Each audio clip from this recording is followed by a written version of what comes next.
verdade. Cumpre teu chamado para mim. Sei que não há tempo pra duvidar. Proclamar o evangelho é o meu dever. Usa minha boca pra... Então abre em Êxodo, capítulo 4. Êxodo, capítulo 4. Glória a Deus. Amém? Nós vamos ler o versículo de 1 a 5. Então respondeu Moisés e disse: Mas eis que me não crerão, nem ouvirão a minha voz, porque dirão: Senhor, não te apareceu. E o Senhor lhes disse para Moisés, né? Deus mandou Moisés falar com o povo, e Moisés falou: eles não vão crer, eles não vão acreditar no que eu vou falar. E Deus falou: vai. E o Senhor disse-lhe: o que é isso na tua mão? E ele disse: uma vara. E ele disse: lança na terra. Ele a lançou na terra e tornou-a em cobra. E Moisés fugia da cobra. Então disse o Senhor a Moisés: estende a tua mão, pega-lhe pela cauda.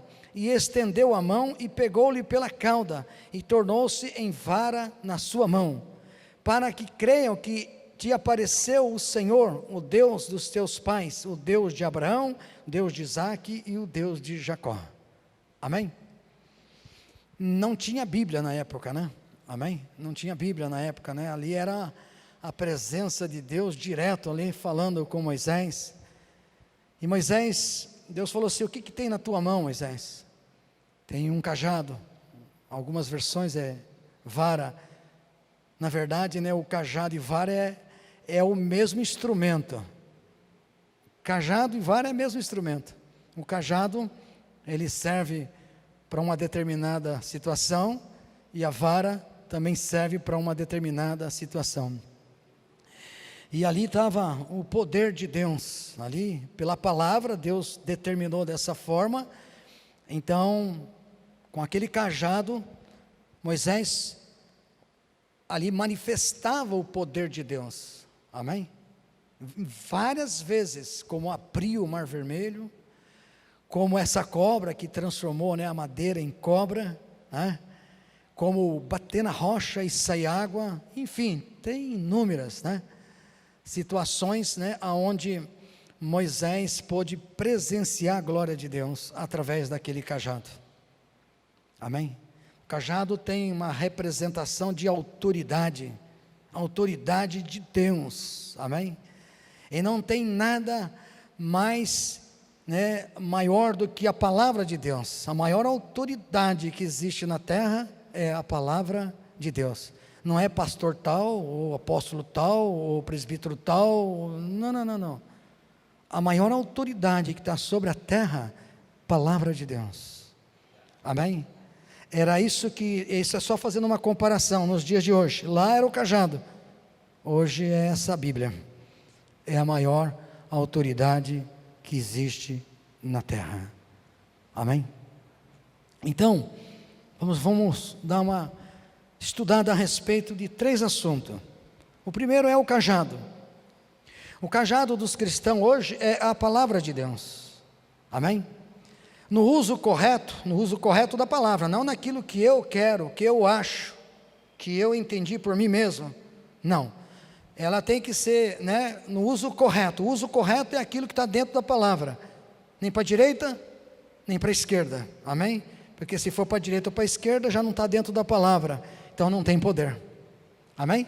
Só tem poder se estiver dentro da palavra. Então, nós temos que entender que esse é o poder que nós temos. É o poder na mão, a palavra de Deus. Amém? No uso correto, essa palavra vai defender a sua fé. Deu para você entender? No uso correto, essa palavra, que tem poder, vai defender a sua fé. Amém? Teve um momento ali onde Satanás, ele tentou Jesus por 3 vezes, querendo roubar a fé de Jesus, e Jesus, ele na forma correta, ele usou a palavra, e ele venceu Satanás. Olha o poder da palavra, amém? Nós temos que entender isso, né? Se nós entendemos isso, não é só entender também, tem que aceitar, né? Porque às vezes a gente entende, porque a gente não é burro, né? Nós somos a imagem e semelhança de Deus, não é verdade? Então a gente entende, mas às vezes não aceita, às vezes não é burro, mas é teimoso, né? Não é verdade? Entende, mas não aceita o que Deus fala. Então tem que entender e tem que aceitar aquilo que é a palavra de Deus. A palavra de Deus não tem como não aceitar, amém?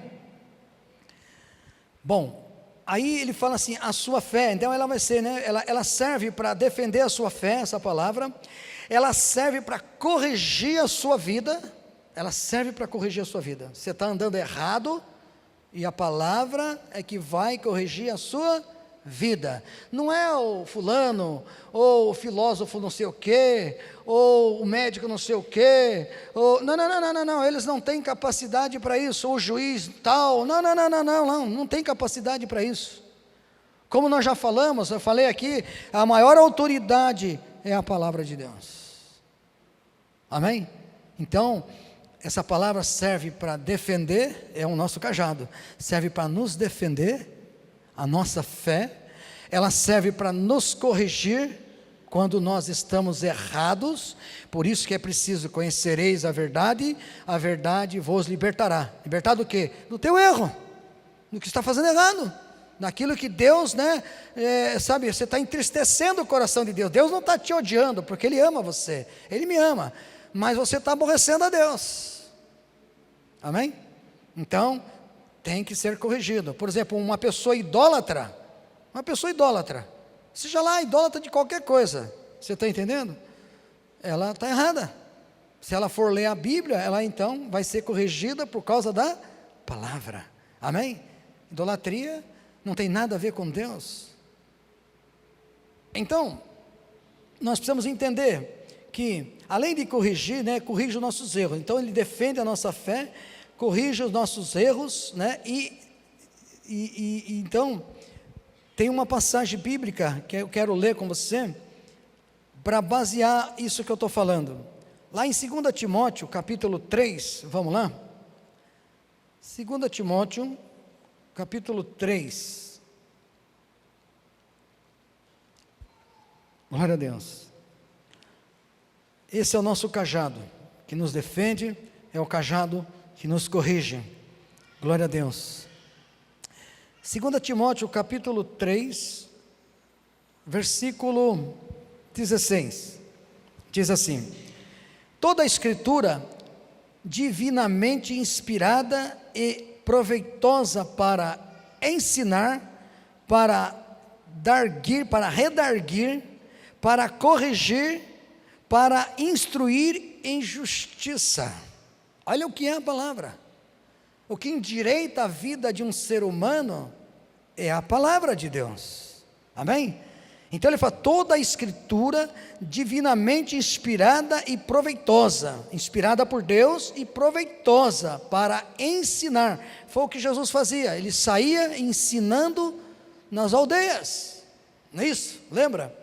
E ele fala assim, para redarguir. Sabe o que é redarguir? A palavra é difícil, né? Podia usar outra coisa mais fácil, né? Redarguir é corrigir o meu erro. A palavra de Deus corrige o meu erro. Tremendo, né? Conhecereis a verdade, e a verdade vai corrigir o teu erro. Você vai olhar para a palavra, você vai saber que você está errado, e aí você, aquilo que eu falei, não adianta só saber que você está errado, você tem que aceitar que você está errado. E se você aceitar que você está errado, você corrige. E se você corrige, você é uma bênção. Deus se alegra de novo com você. O pior rei que existiu no tempo de Israel foi Acabe. Acabe foi terrível, foi o pior rei. Diz que ele foi pior do que os ímpios, pior do que os adoradores de demônio lá, para você ter uma ideia. Mas aí Deus chegou um dia e falou assim para Elias: Elias, você viu o que aconteceu, Elias? Elias falou, não estou sabendo de nada. Ele falou assim, Acabe, ele se arrependeu. Sabe, Deus teve prazer, um homem que fazia tanto mal, Deus teve prazer de mencionar o nome de Acabe para Elias, dizendo, ele se arrependeu. O que você acha que Deus estava querendo falar? Deus estava querendo dizer o seguinte, olha, ele se arrependeu, agora eu vou poder dirigir a vida dele, agora eu vou poder corrigir a vida dele, agora eu vou poder, sabe, guardar ele debaixo das minhas asas, como o pintinho fica debaixo das asas da galinha. Mas não demorou muito tempo, aí está lá de novo Acabe no pecado, fazendo tudo errado. São coisas do passado, que é para o nosso exemplo nos dias de hoje, amém? Então é muito importante nós entendermos, esse é o cajado, que vai corrigir, ele vai nos defender do diabo, vai nos defender, sabe, de toda a maracutaia, de tudo aquilo que o diabo tem se levantado contra nossas vidas, não é verdade? E também vai, nos orientar, a saber como vai fazer, vai nos dar assim, ver o erro que a gente está cometendo, e a gente vai corrigir os nossos erros, amém? Abre o Salmo 23, olha, acho que todo mundo conhece o Salmo 23, amém? Salmo 23, amém, irmãos? Glória a Deus, vocês estão aí comigo? Então tá bem, estamos juntos, glória a Deus. Deus é bom,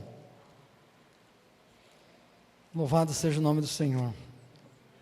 Salmo 23, versículo 4, todos nós conhecemos, creio, 23, 4, ainda que eu andasse pelo vale da sombra da morte, não temeria mal algum, porque tu estás comigo, e a tua vara e o teu cajado me consola.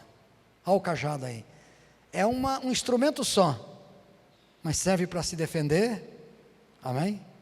Serve para se defender e serve para corrigir. Por isso que ele fala, a tua vara e o teu cajado, mas é um instrumento só, ele corrige, amém? E ele defende. O cajado de um pastor, era isso mesmo, ele tinha uma curva, não tem uma curva assim? É para pegar, para defender, um lado é para defender as ovelhas, e o outro lado é para corrigir as ovelhas, trazer de volta, vê que ele está pegando, saiu do rebanho, está trazendo de volta, vai corrigir aquela ovelha, tremendo isso. E esse cajado está na tua mão, palavra de Deus, você tem autoridade para usar essa palavra, você é um guerreiro do Senhor, uma guerreira do Senhor, que pode usar essa palavra, como uma espada, amém? Para corrigir, e para se defender, isso é muito bom, a gente não está, sem armamento, estamos bem armados, irmão, amém? Bem armado, glória a Deus, amém? Então, um cajado é isso, é a palavra de Deus. Então, por isso que nós temos que cada vez mais conhecer a palavra de Deus, buscar esse entendimento, para que nós possamos deixar Deus nos corrigir quando for necessário, amém? E também Deus nos defender das maracutaias do diabo, porque ele faz mesmo, ele veio para matar, roubar, destruir, mas Jesus, se você obedecer, ele veio para te dar vida e vida em abundância, amém? E Deus só tem isso para nós, amém? Quem quer que você vá para o inferno é o diabo, mas Deus está lutando para você, já lutou, por você, por nós, para nós não irmos para o inferno. Deus não quer ninguém no inferno, quem quer no inferno é o diabo, então vamos obedecer, amém? Ele está dando essa oportunidade, esse privilégio de conhecer a sua graça, amém? Glória a Deus. Aí a outra é o pão. Vamos falar do pão, porque Deus me deu uma revelação, eu estava ouvindo um louvor, e aí me deu uma revelação nessa palavra.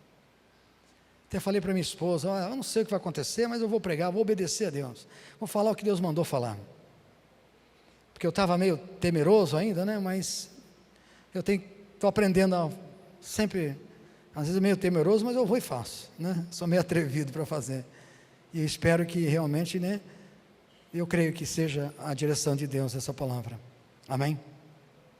Pão, O pão, qual é o significado do pão? Porque isso que aparece na Bíblia, o cajado é a palavra. E o pão? O que é o pão na Bíblia? Amém? Então a gente precisa entender qual é o significado do pão.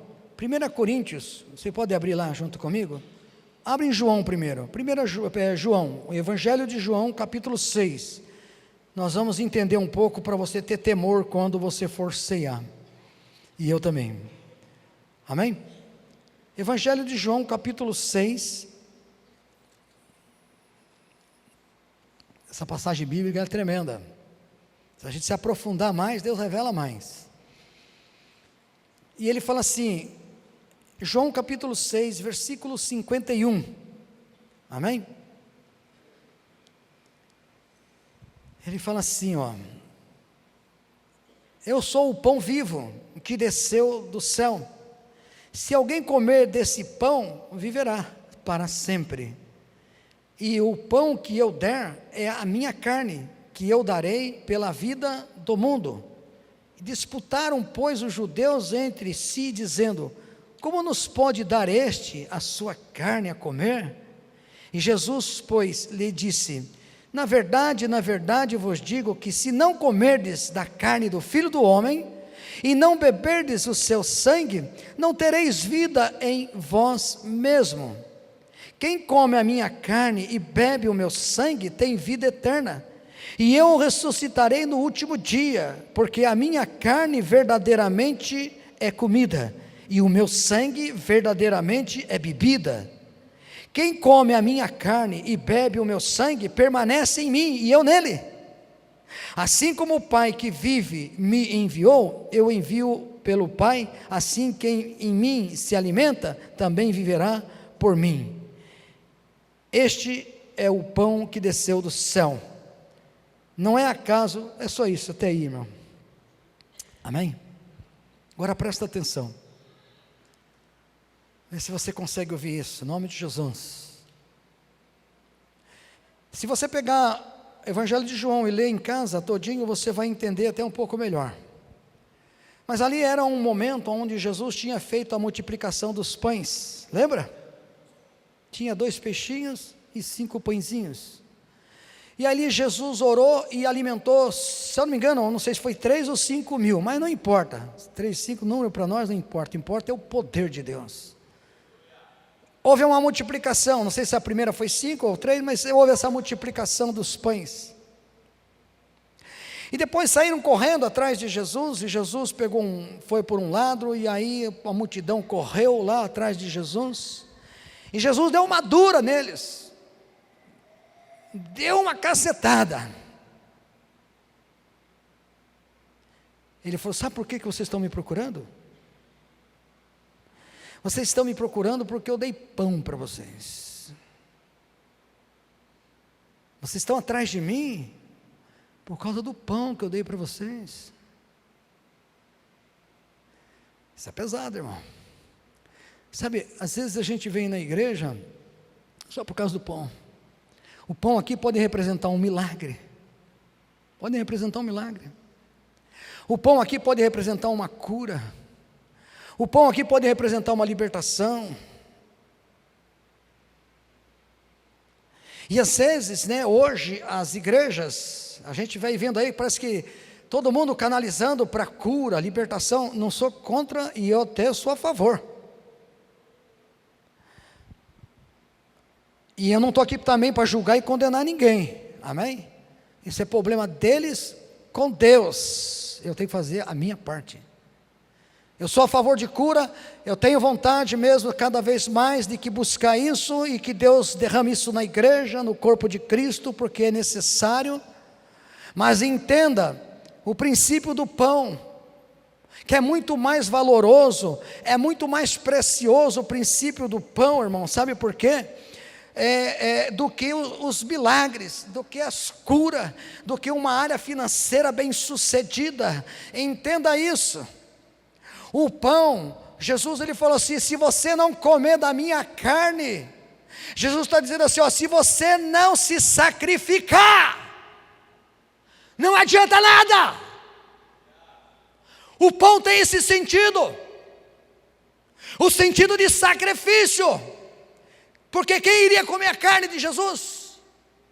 Diga, quem iria comer a carne de Jesus? Isso é representativo. Tomar a ceia. Quando você toma a ceia, você está fazendo um compromisso com o Senhor de sacrificar a tua natureza carnal.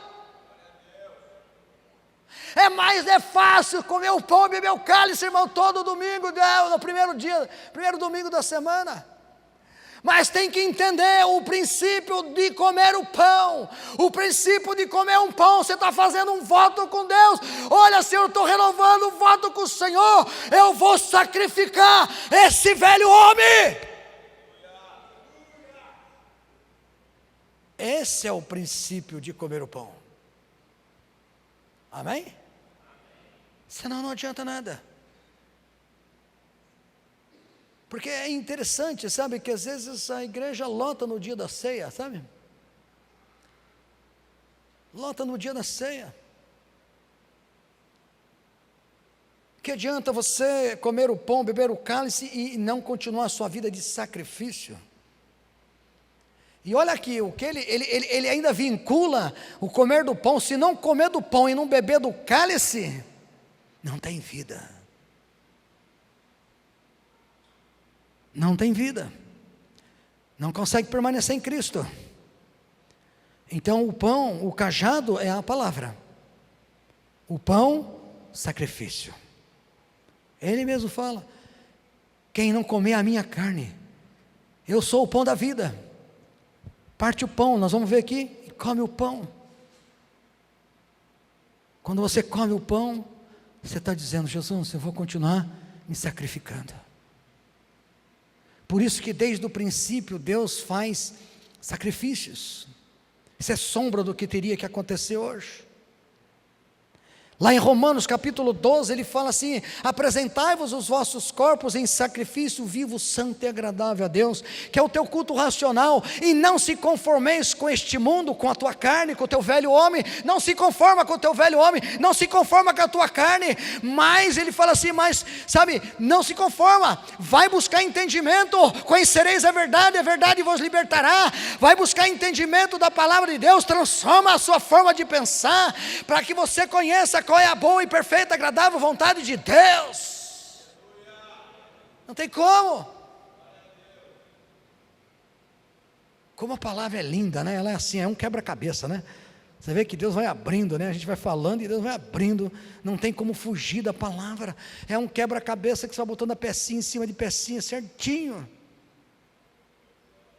Não dá, sabe, não dá para se conformar com aquilo que reaviva, sabe, que desperta o nosso velho homem, que faz o nosso velho homem fazer coisas que desagradam a Deus. Não dá para se conformar com o velho homem mais. Tem que viver um novo homem. Amém? Bom, precisamos de base bíblica. Então vamos lá? Questão do sacrifício. O pão. 1 Coríntios capítulo 11, onde a gente faz a ceia, mas vamos lá. Glória a Deus.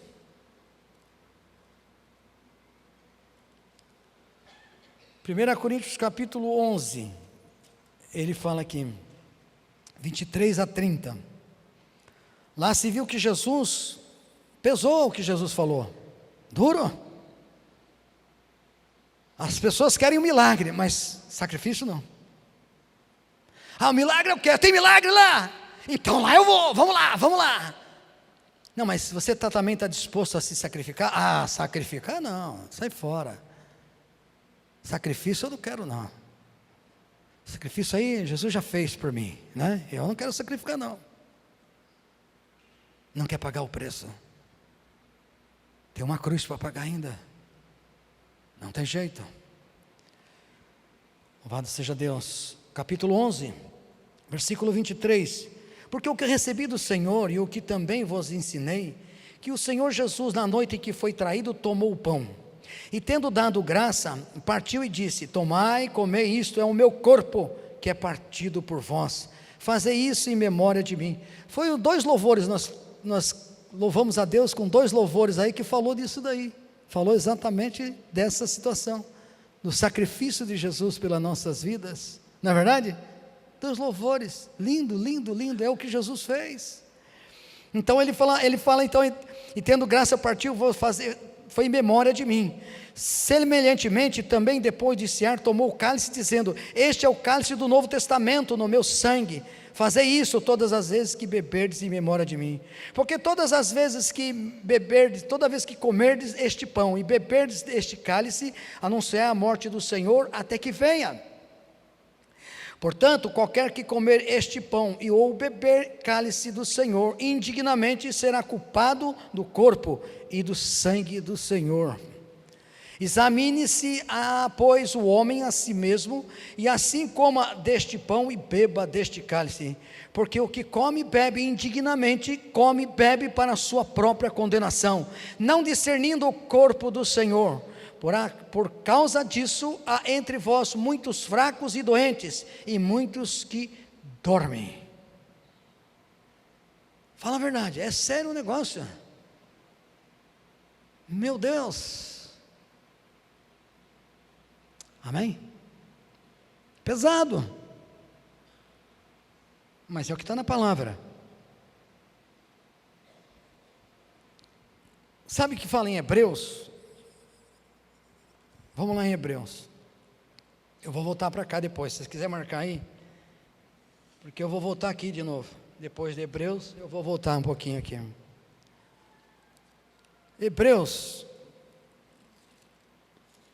subentende os teólogos que Hebreus foi o apóstolo Paulo, pelo jeito de escrever, pelas mensagens de Paulo comparada, deu a entender que é Paulo que escreve Hebreus. E no capítulo 10, eu só quero pegar, deixa eu ver, do 26 a 29, Hebreus 10, 26 a 29. Amém? Fala assim, 10, 26. Porque se pecarmos voluntariamente, olha só, se pecarmos voluntariamente, depois de termos recebido o conhecimento da verdade, já não resta mais o quê? Não resta mais o quê?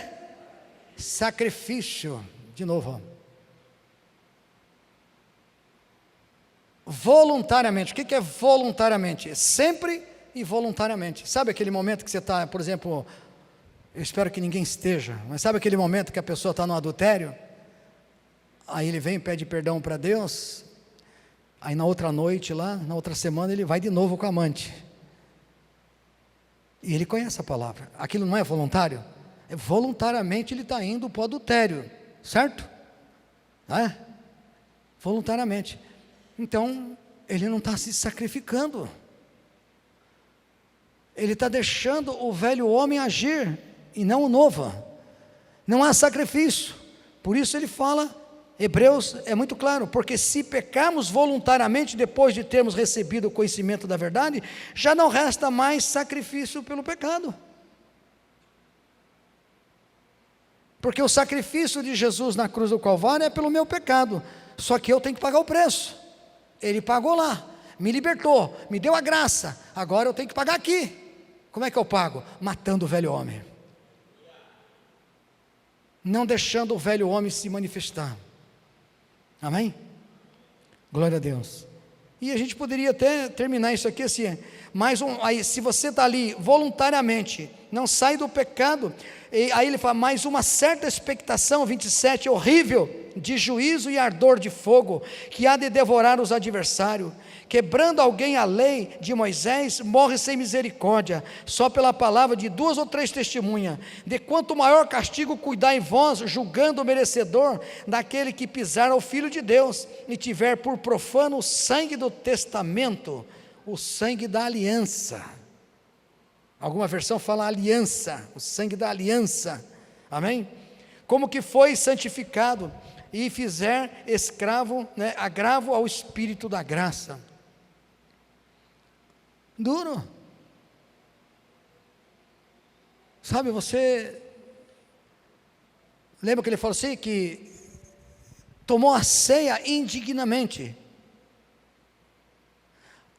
Sabe, você está ali para tomar ceia e falar: Senhor, eu me arrependo do adultério que eu cometi a semana passada, e eu não sei nem como é que eu vou fazer com a minha esposa, ou com a minha namorada, mas eu me arrependo, Senhor. E aí, de repente, Deus já sabe que você não se arrependeu. Já pensou?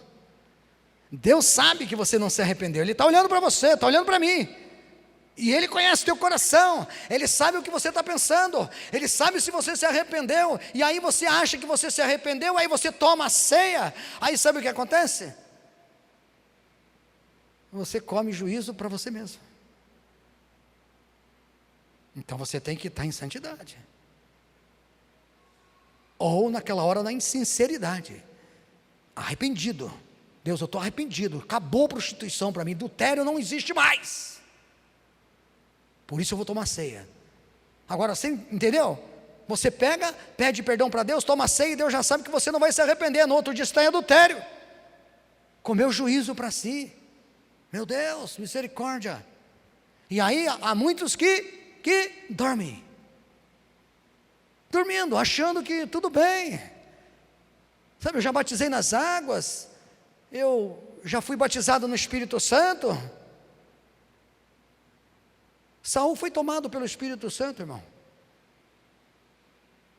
e depois o capeta também tomou. Saul, para você ter uma ideia, ele querendo matar Davi, olha, você vê a bondade de Deus, como Deus protege a gente.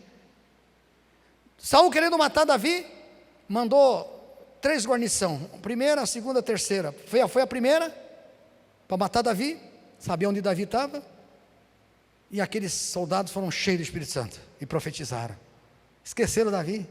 Segunda vez, outra guarnição, segunda, profetizou, também eles esqueceram Davi. Terceira vez, terceira guarnição, profetizou, o Espírito Santo tomou eles, profetizou, esqueceram Davi. Saul bravo, falou: agora quem vai sou eu. Chegou lá, foi batizado, também foi cheio do Espírito Santo, profetizou e esqueceu Davi. 4 vezes. Deus protege, irmão. Deus está conosco. Deus está com a igreja. Deus está com a noiva. Amém? Mas entenda que, olha só, mas o homem uma hora estava encapetado, uma hora estava com o Espírito Santo. Uma hora estava encapetado, uma hora estava com o Espírito Santo.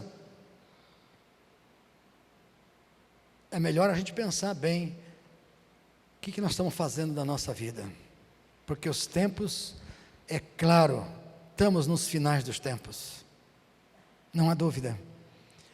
Então, é isso, sacrifício. Colossenses, capítulo 3, sacrifício.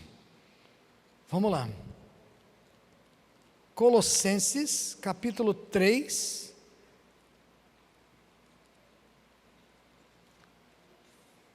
Colossenses capítulo 3,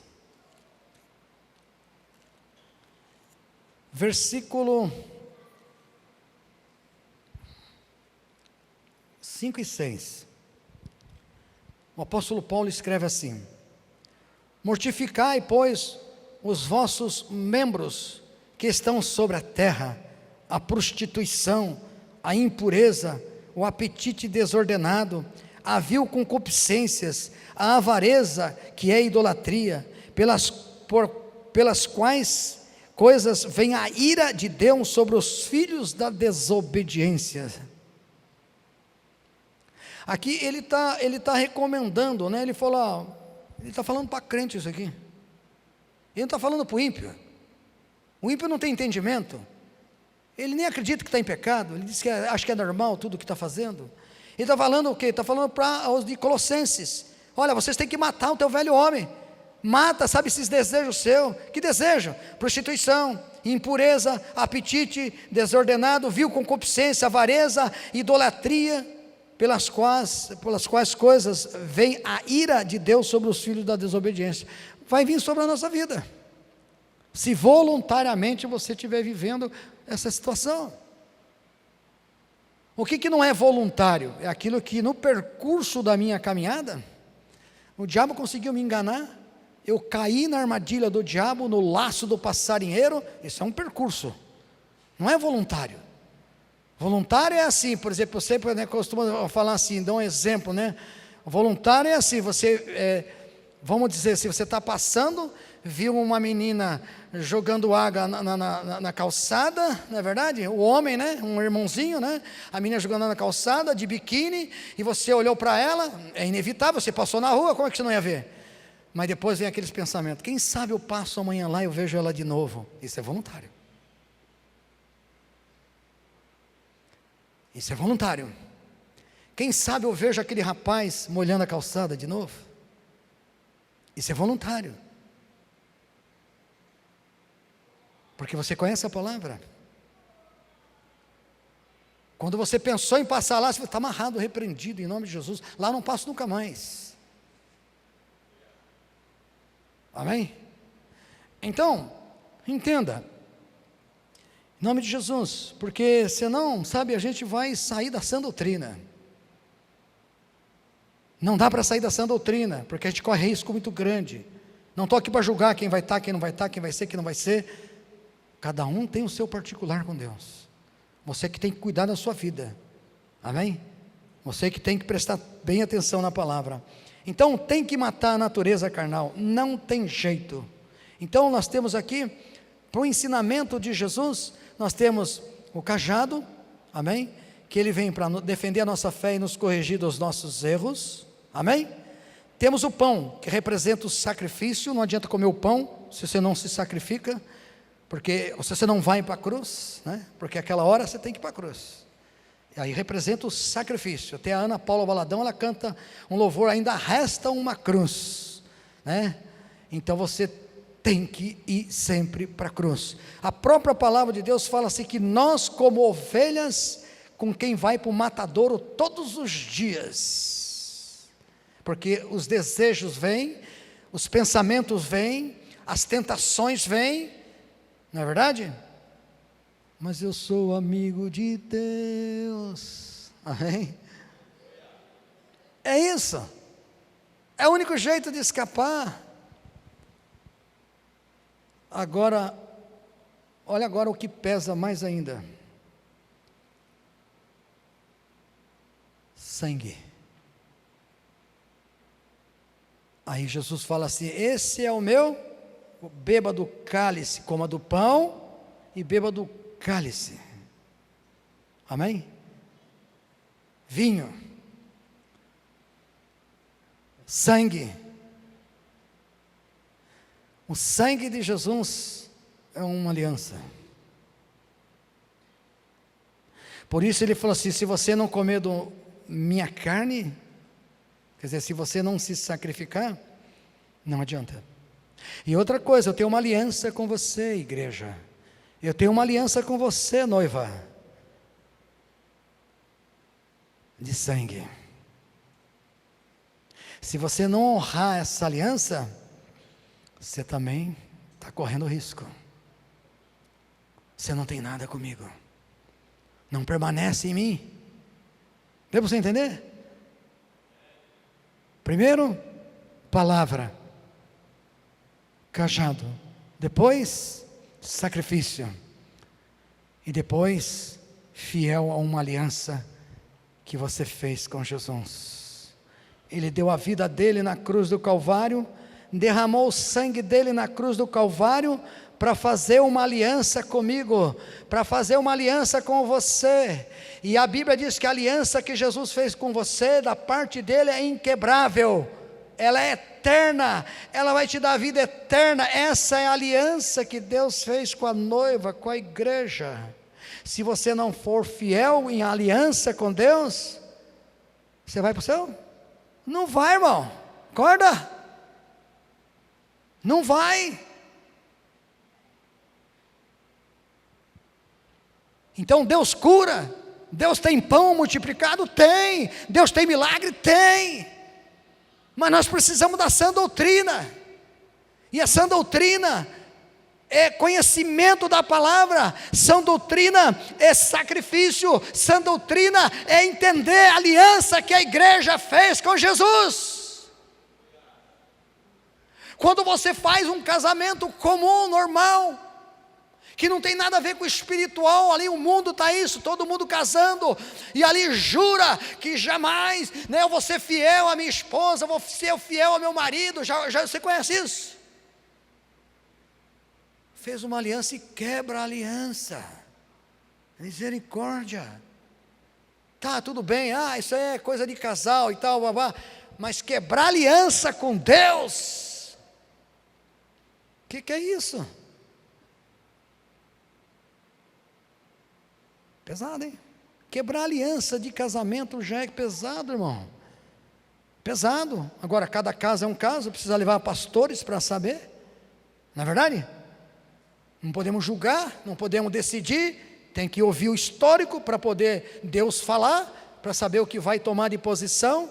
Já é pesado quebrar um casamento natural, comum. Agora você quebrar aliança com Deus, não dá. É impossível, não tem como. Não dá para voltar mais. Então, se não dá mais para voltar, deixa eu mergulhar na Bíblia. Não dá mais para voltar? Deixa eu sacrificar o meu velho homem. Não dá para voltar? Mantenho a minha fidelidade com Deus na aliança que Ele fez comigo. E Ele fala assim, mesmo que você não seja fiel, Ele permanece fiel, mas não interpreta errado isso, hein? Tá vendo? Deus está falando aqui que mesmo que eu seja, né, estou largado por aí, né, Ele vai ser fiel comigo sim, se você se arrepender. Porque se você não se arrepender, você não está comendo a carne e nem bebendo o sangue de Jesus. E se você não está comendo a carne, não está bebendo, não está sacrificando, não está honrando a aliança com Jesus, Ele falou assim que você não tem vida. Mas se você, está se sacrificando, mas se você está honrando a aliança que Jesus fez e está comendo a palavra, Ele diz assim, você permanece nele e Ele em você. Oh glória! Muito simples a palavra. Mas depende de atitude nossa, depende da sua atitude, depende daquilo que você quer, o que você veio buscar, o que você precisa para a sua vida.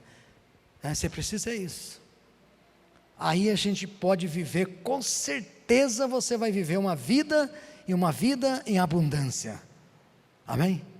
Vida em abundância não quer dizer que você não vai ter luta, vai ter luta, mas você já está saboreando a vitória, é abundância, amém? Mais uma vitória, mais uma, não é verdade? Isso é vida em abundância, porque Jesus falou, no mundo 3 aflições, mas eu vou te dar vida em abundância e você vai vencer, todas, mas você vai vencer, se você comer da minha carne, beber do meu sangue, e andar com o cajado bem ajeitadinho, não é verdade? Apurado, glória a Deus. Bom, a aliança nos dá o direito de desfrutar da paz, da saúde, da alegria, da intimidade com Deus, e Deus providenciou isso, profeticamente Deus providenciou isso, e Jeremias falou a respeito do que Deus faria conosco, amém? Esse novo tempo, né, que é é a nova aliança, não o Velho Testamento, a nova aliança, mas elas são as promessas do velho para o novo. E aí eu queria, nós vamos terminar aí, Jeremias 31, amém? Jeremias capítulo 31,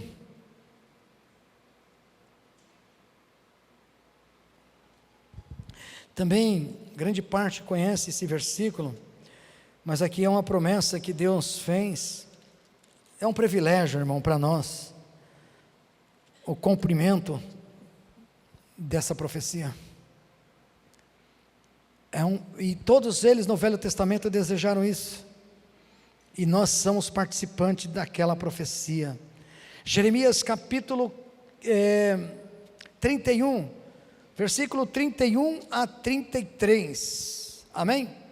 Diz assim, eis que dias vêm, diz o Senhor, Jeremias está falando, né, porque Deus colocou isso na boca dele, em que farei um concerto novo com a casa de Israel e com a casa de Judá, não conforme o concerto que fiz com seus pais, no dia em que os tomei pela mão para tirar da terra do Egito, porquanto eles invalidaram o meu concerto, apesar de eu haver desposado, diz o Senhor, eles não cumpriram. O povo de Israel é a menina dos olhos de Deus, e Deus despojou, quer dizer, divorciou de Israel, para você ter uma ideia. Sabe por quê? Porque eles não cumpriram a palavra de Deus. E sabe o que Deus fala em Malaquias? Por que Deus fala em Malaquias? Ele odeia o divórcio, porque ele ficou muito triste de ter que divorciar de Israel. Imagine a tristeza de Deus. Imagine você ter um filho de 18 anos e ele vai embora. Ou você tem que, separar do teu filho, fazendo uma guerrilha aí, divisa de país. Pega o teu filho e arranca o teu filho da tua mão. E os pais ficam num país e o filho vai para o outro, um filho novo. Imagina a tristeza dos pais. Agora dá para você imaginar a tristeza do coração de Deus quando Israel fez isso? Não obedecia, não cumpria, não quis pagar preço. Mas este é o concerto que farei com a casa de Israel depois daqueles dias, diz o Senhor. Porei a minha lei no seu interior, e escreverei nos seus corações, e eu serei o seu Deus, e eles serão o meu povo. Deus colocou no teu espírito, porque esse coração é o espírito, não é esse coração, isso aqui é um órgão, pum, pum, pum, pum, pum, pum, e pum, acabou, não é verdade? O coração é um órgão, ele está falando do espírito, o coração está dizendo espírito, sabe? Deus colocou o Espírito Santo no meu espírito, Deus colocou o Espírito Santo no teu espírito, amém? Para que você possa cumprir a lei, para que você possa matar o velho homem, não deixar manifestar o velho homem. Deus colocou o Espírito Santo na sua vida, sabe para quê? Para que você possa realmente comer da carne de Jesus, para que você possa, beber do sangue de Jesus, se sacrificar e também manter a tua aliança. Nós só conseguimos manter a aliança com Deus por causa do Espírito Santo de Deus. Porque Israel não conseguiu pela lei, Israel, eles abandonaram a Deus, e ali é um exemplo para nós, não é verdade? Um exemplo errado, mas Deus colocou, olha o privilégio, a Bíblia diz assim que isso é o que eles desejaram no passado, um derramar do Espírito de Deus sobre todos, mas não, ali era só por algumas ferramentas de Deus. Não é verdade? Algumas ferramentas, alguns profetas, alguns anciões, algumas ferramentas, mas eles desejaram, sabe o que? Não ser mais dirigido, não é pela lei que eu quero ser dirigido. Como seria bom se tivesse um parceiro, seria bom se eu tivesse o Espírito de Deus para me guiar pelas veredas retas, e é o que você tem, é o que eu tenho, é o que você pode ter, você que está assistindo aí, o Espírito Santo. Esse Espírito Santo poderoso que vai nos guiar. Chega de guiar as nossas vidas. Chega. Não dá mais para guiar nossas vidas. Todas as vezes que eu tentei dirigir a minha vida, eu só tive prejuízo. Nas drogas, nas bebidas. Não consegui nenhum casamento, para você ter uma ideia, não parava com nada. Mas quando encontrei Jesus, acabou. Tem alguns erros no percurso da minha caminhada, mas voluntariamente não. Estou fora. Voluntariamente não, estou fora. Quero viver o que está dentro da palavra. Se eu errar, confesso o meu pecado e volta. Mas não quero pensar, ser voluntário para agredir o coração do meu Deus, agredir o coração de Jesus, de maneira alguma, amém? Então é isso, sabe, aliança, quando o filho pródigo foi embora, aí ele se arrependeu. Aí a primeira coisa que deram para ele foi umas vestes, veste de arrependimento, de santidade. E a segunda coisa, o que deu para ele? De novo a aliança. Filho. Aliança.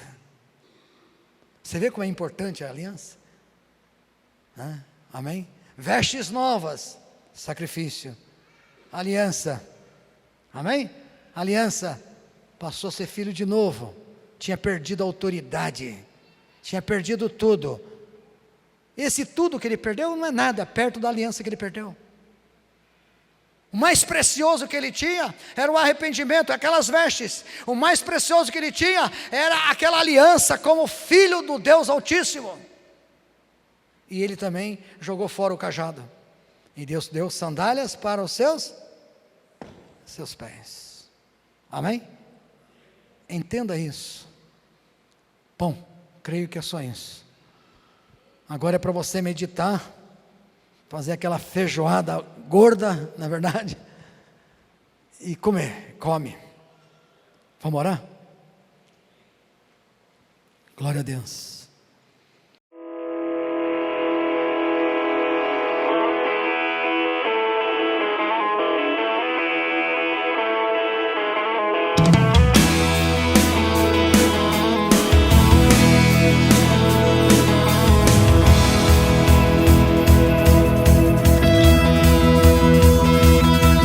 Quero amar as pessoas de verdade, cumprir teu chamado para mim. Sei que não há tempo pra duvidar. Proclamar o Evangelho é o meu dever.